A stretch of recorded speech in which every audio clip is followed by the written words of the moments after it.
నమస్తే, welcome to whistle. నేను మీ Swathi.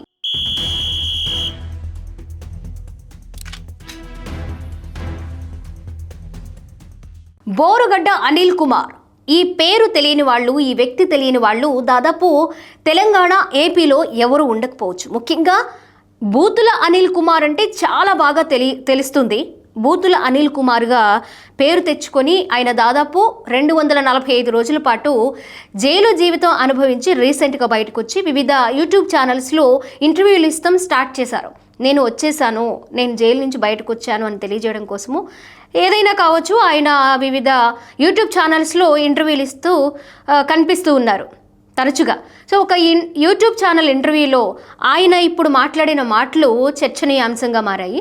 So ఆయన ఏం మాట్లాడారు ఇంటర్వ్యూలో అనేది ఒకసారి నేను మీకు వినిపించడం ప్రయత్నం చేస్తాను. వినిపించడానికి అది విన్న తర్వాత మనము తర్వాత మాట్లాడుకుందాము. వెనకాల మీ జగన్ అన్న నిలబడకపోయి ఏం లాభం, ఇంకా ఎందుకు ఖాళీ చేస్తా ఉన్నారు?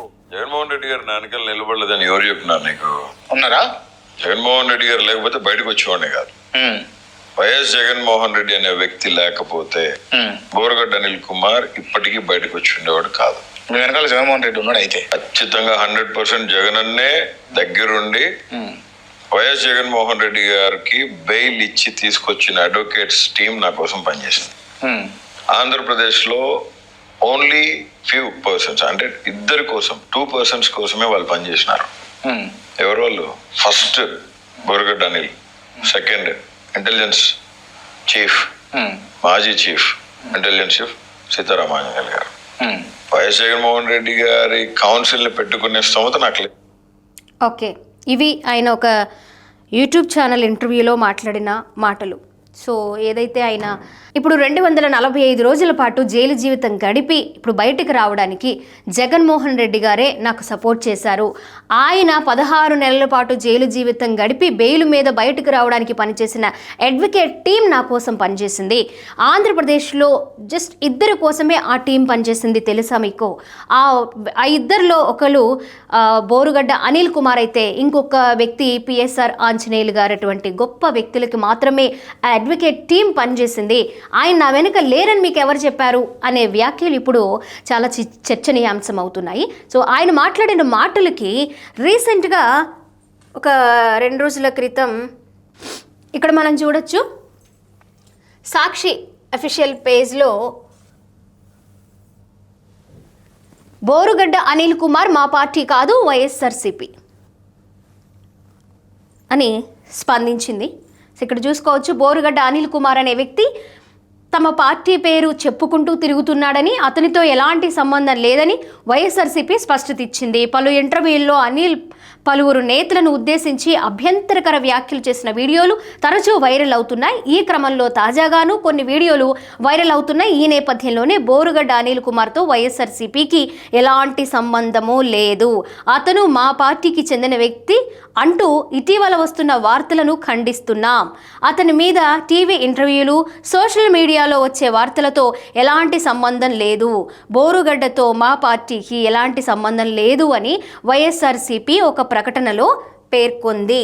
సో ఇది సాక్షి అఫీషియల్ పేజ్లో ఆ వార్తను ఇప్పుడు ప్రచురించడం జరిగింది. సో తెలియజేయడం జరిగింది సమాచారాన్ని. బోరుగడ్డ అనిల్ కుమార్కి వైఎస్ఆర్సీపీకి ఎలాంటి సంబంధం లేదట.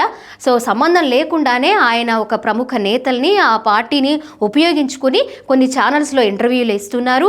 ఈ నేపథ్యంలో ఆ ఇంటర్వ్యూలు వైరల్ అవ్వడం వల్ల మా పార్టీకి కొంత ఇబ్బంది కలుగుతుంది అని, ఆ పార్టీకి ప్లస్ బోరుగడ్డ అనిల్కి ఎలాంటి సంబంధం లేదు అని చెప్పింది. మరి ఇదే వైఎస్ఆర్ కాంగ్రెస్ పార్టీ ఇలాగే స్పందించినట్టు 2019-24 మధ్యలో ఎందుకు స్పందించలేదు?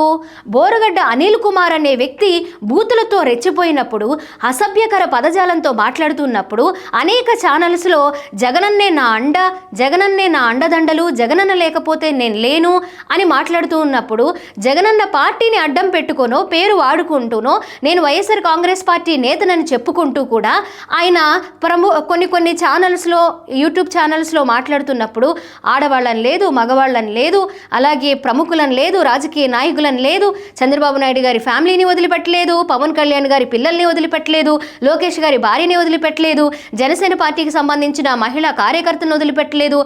మాకు న్యాయం చేయండి మహోప్రభు అని పోలీస్ స్టేషన్ల చుట్టూ తిరుగుతూ ఉన్నా ఎందుకు ఆ పార్టీ స్పందించలేదు? అప్పుడు పోలీసులు ఎందుకు ఆ బోరుగడ్డ అనిల్ మీద చర్యలు తీసుకోలేదు అనేది ఇప్పుడు నేను ప్రశ్నిస్తూ ఉన్నా. మరి అప్పుడు స్పందించినట్లుగానే అంత అసభ్య పదజాలం, బోరుగడ్డ అనిల్ అంటే బూతుల అనిల్ కుమార్ అని అందరికీ తెలిసిందే. మేబీ వైఎస్ఆర్ కాంగ్రెస్ పార్టీలో ఎవరైతే బూతులు మాట్లాడతారో, ఎవరైతే బూతులు మాట్లాడుతూ ప్రెస్ మీట్లు మాట్లాడతారో, మీడియా ముందుకు వస్తారో వాళ్ళకు కొంత పేరు తెచ్చుకున్నారు, వాళ్ళు కొంచెం ప్రజల్లో అటెన్షన్ వస్తూ ఉంది అనేమో ఈయన కూడా బోరుగడ్డ అనిల్ కుమార్ కూడా బూతులతో అప్పట్లో రెచ్చిపోయారు.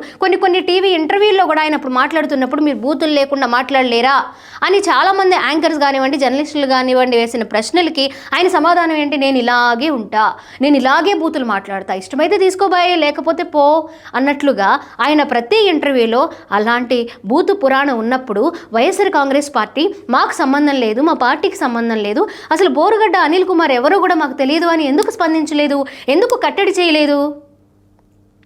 ఆ విధంగా మహిళల్ని, అలాగే చంద్రబాబు నాయుడు గారి ఫ్యామిలీని, లోకేష్ గారి భార్యని, పవన్ కళ్యాణ్ గారి పిల్లల్ని, అలాగే ఎంతోమంది మహిళల్ని, జనసేన పార్టీకి సంబంధించిన వేరే మహిళల్ని మాట్లాడుతూ ఉన్నప్పుడు ఇలా మాట్లాడొద్దని ఖండించడం కానీ, అసలు అతను ఎవరో మాకు తెలియదని కానీ, లేదా పెద్ద పెద్ద ఛానల్స్లో థంబ్నెయిల్స్ పెట్టేవాళ్ళు వైసీపీ నేత లేదా రౌడీ షీటర్ వైసీపీ నేత బోరుగడ్డ అనిల్ కుమార్ అని మాట్లాడుతూ ఉన్నప్పుడు ఆ 4-5 ఏళ్లలో స్పందించిన వైఎస్ఆర్ కాంగ్రెస్ పార్టీ ఇప్పుడు ఎందుకు స్పందిస్తుంది?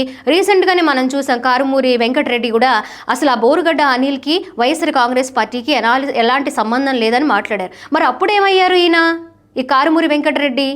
ఇప్పుడు మీడియా ముందుకొచ్చి ఇప్పుడు మాకు సంబంధం లేదని ఛానల్స్లో ప్లస్ మీడియా ముందుకొచ్చి వాళ్ళు మాట్లాడుతున్నప్పుడు అప్పుడే స్పందించుంటే నిజంగా ఇప్పుడు ఈ బోరుగడ్డ అనిల్ కుమార్ అనే వ్యక్తి వైఎస్ఆర్ కాంగ్రెస్ పార్టీకి సంబంధమే లేదని చెప్పేవాడు కదా, అనుకునేవాళ్ళు కదా, ప్రజలు కూడా దాన్ని నమ్మేవాళ్ళు కదా.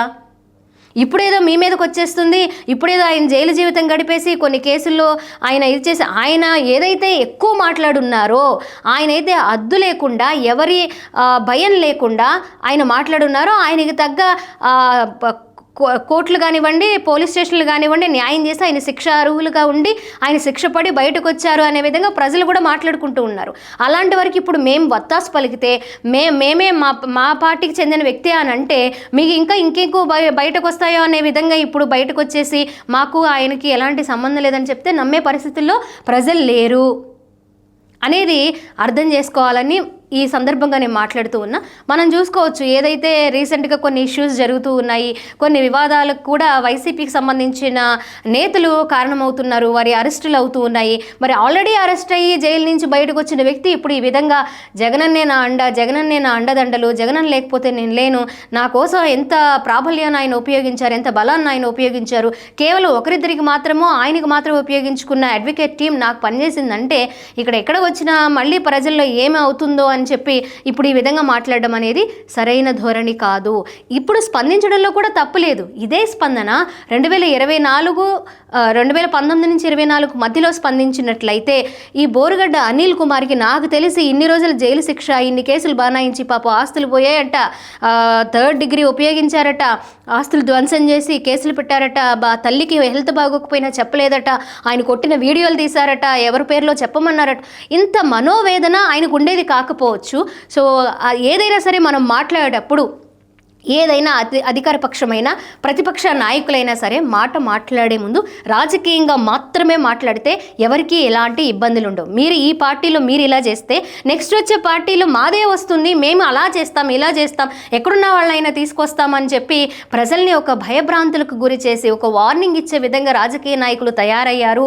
రాజకీయ నాయకుల భాష ఉంది అంటే మరి ఎలా అర్థం చేసుకోవాలి? అసలు ప్రజలకి ఏమని మెసేజ్ ఇస్తున్నారు? పాలిటిక్స్ అంటే రౌడీయిజమా అనే క్వశ్చన్ మార్క్ ప్రజల్లో కలుగుతుంది. విద్యార్థి దశ నుంచే రాజకీయ లక్షణాలు అవలంబించుకోవాలని స్కూల్ దశ నుంచే కూడా వాళ్ళకు ఒక లీడర్షిప్ క్వాలిటీస్ నేర్పించడానికి ప్రయత్నం చేస్తాం. అలాంటిది ఇప్పుడు రాజకీయాలు ఇలా ఉన్నాయి అని అంటే వారు ఏం నేర్చుకుంటారు? వారు ఏ విధంగా ముందుకు వెళ్తారు? అసలు పాలిటిక్స్ అంటే భయపడే విధంగా పేరెంట్స్లో కూడా వచ్చేస్తుంది కదా.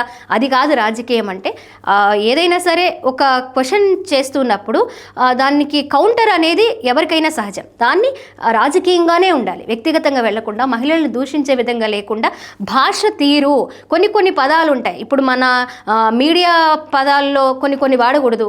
అలాగే మనం ఎలా మాట్లాడాలి అనేది కాస్త లిమిట్ ఉంటుంది. అలాగే రాజకీయ నాయకులు కూడా ఒక హుందాతనం ఉంటుంది. ఆ హుందాతనాన్ని వాళ్ళు కనిపించగానే రెండు చేతులెత్తి నమస్కరించే విధంగా పాలిటిక్స్ ఉండి రాజకీయ నాయకులు బిహేవ్ చేస్తే చాలా హుందాతనంగా ఉంటుంది.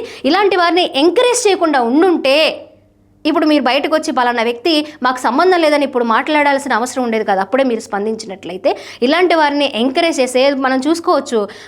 కిరణ్ కుమార్ని ఏదో వైఎస్ భారతీరెడ్డిని ఏదో తన్ని తప్పుగా మాట్లాడారని చెప్పి వెంటనే కూటమి ప్రభుత్వం అతన్ని అరెస్ట్ చేసి అతన్ని ఖండించి ఇలా ఎవరైనా సరే సోషల్ మీడియాలో మహిళల మీద అసభ్యకరంగా కామెంట్స్ చేస్తే తగిన చర్యలు తీసుకుంటామని ఎలా స్పందించిందో అప్పుడు ఇలాంటి వారు బోరుగడ్డ అనిల్ కుమార్ లాంటి వాళ్ళు మాట్లాడినప్పుడు వైఎస్ఆర్ కాంగ్రెస్ పార్టీ ఎందుకు స్పందించలేదు? ఎందుకు అలా వాళ్ళ మీద చర్యలు తీసుకోలేదు? ఇవన్నీ ఆలోచించుకోవాలి కదా. ఇప్పుడేదో మేము మాకు అసలు ఇలాంటి భాష మాకు సంబంధం లే, నాట్ ఓన్లీ బోరుగడ్డ అనిల్ కుమార్, ఇంకా చాలామంది ముఖ్య నేతలు వైఎస్ఆర్ కాంగ్రెస్ పార్టీలో ఉండి బూతులు మాట్లాడారు. వాళ్ళనే అడ్డుకున్నప్పుడు ఒక బాధ్యత గల పదవిలో ఉండి వాళ్ళకే ఒక భాష లిమిట్ లేనప్పుడు మాకెందుకని రెచ్చిపోయారు, మాకెందుకని లిమిట్ లేకుండా మాట్లాడారు. ప్రజల్ని ఒక వార్త చూడాలంటేనే మొత్తము బూతులుగానే ఉండే విధంగా ఆ వీడియోలు ఉండేవి. సో ఆ నేపథ్యంలో వీళ్ళకు కూడా కాస్త రెక్కలు వచ్చి మాకేంటి ఇంకా ఏం మాట్లాడలేదు అంటే మౌనం అంగీకారంలాగా అప్పుడు జగన్మోహన్ రెడ్డి గారు కానివ్వండి, వైఎస్ఆర్ కాంగ్రెస్ పార్టీ నాయకులు ఆ పార్టీ స్పందించకపోవడం వారికి 100% సపోర్ట్ ఉందని, ఇప్పుడు కూడా అదే సపోర్ట్ ఉందని చెప్పడంలో తప్పేముంది? అప్పుడు మాట్లాడక ఇప్పుడు మాట్లాడి అప్పుడు మాట్లాడకపోతే ఎవరిని ఉపయోగించుకుంటున్నారు, ఎవరిని తప్పుదోవ పట్టిస్తున్నారు, ఎవరు వదిలించుకుంటున్నారు అనేది వాళ్ళకే అర్థం కావాలి. Thank you.